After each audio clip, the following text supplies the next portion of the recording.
First question is from Tu Persona Favorita X100.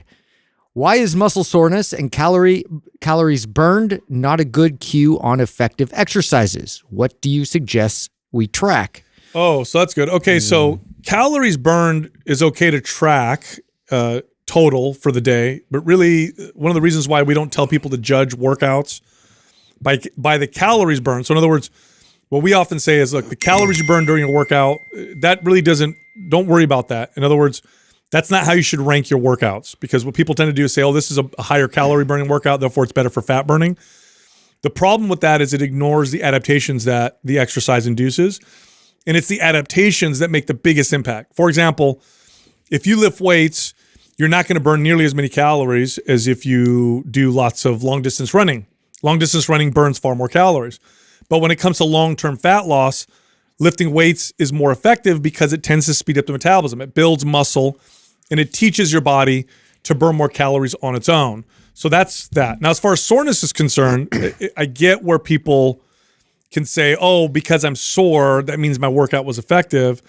But the truth is, soreness, if it tells you anything, it tells you did too much. Mm-hmm. It really doesn't say much more than that. And in the best results I've ever had with myself and with clients through my 2 decades of training was when I would get to a place where clients didn't get sore at all, or maybe like a tiny bit of soreness where they'd have to search for the soreness. They'd have to stretch and kind of, oh, like I think I feel a little sore.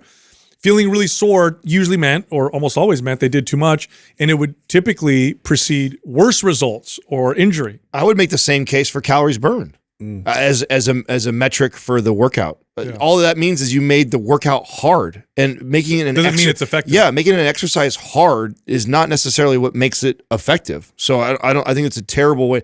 Now I do like, and I do think that there's value in tracking the total calories you burn in a day, so you have an idea of your intake and what that balance should look like. Like, oh, today my body is burning a total of 3,000 calories, so I shouldn't eat more than 3,000 calories if my goal is to lose weight, right? So I think understanding your total caloric burn in the day matters. And by the way, the workout will be such a small fraction of what the total burn number would be. Yeah, that's true. And also, even the best calorie trackers aren't sophisticated enough to really pick up how your metabolism is changing. They have maybe a 10% error rate with a lot of things, sometimes more. That's a lot. I mean, 10% is 200, 300 calories.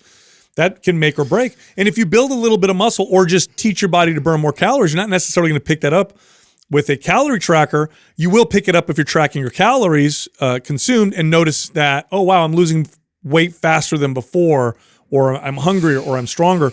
So I could see it being a tool, but when people rest everything on it is when you start to get into problems. Yeah, the soreness thing is flawed. I mean, if you're always going into like your next workout sore and it's going to impede on your performance for one, but like it is an indication that you overstretched a bit. I mean, even if it's a novelty factor, right? So even if you're initially getting back into working out, you're going to have that phase where you're going to go through, I'm sore because like I'm reintroducing this type of stress to my body.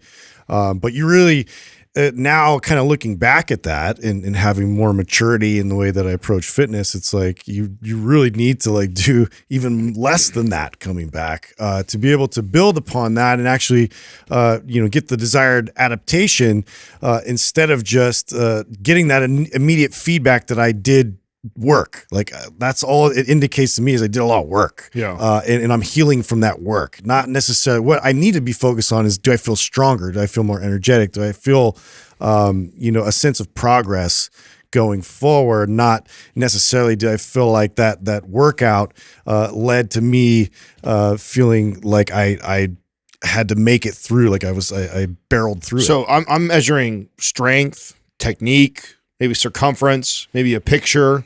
Like those are things that I'm using as an indicator of, is my workouts and my programming effective and good? Yeah, like I'm going to look at those things. Well, more let me than ask I'm, you guys. I'm gonna look at. You guys are very good at. Obviously, you guys know what you're doing when it comes to running workouts. How hard or easy is it to write a workout that'll make someone sore?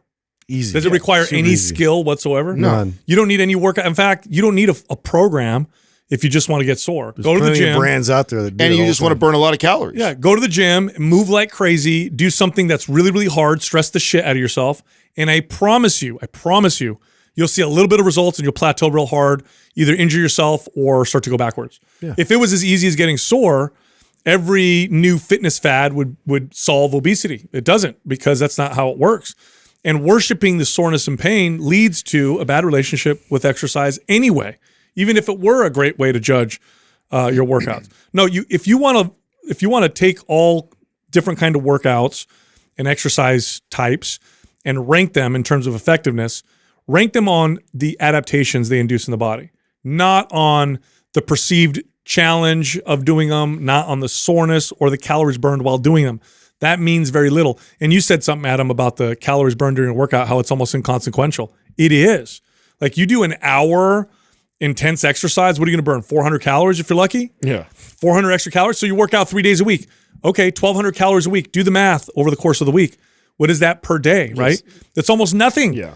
I could eat 1,200 calories in 10 minutes. You can get up an extra hour earlier on the weekends, go for a hike or a walk after all your meals, and it will end up adding up to be more than your hard workout is. So it's so much more effective to focus on that from your intake of food, because it's a lot easier to manage it that way. Totally.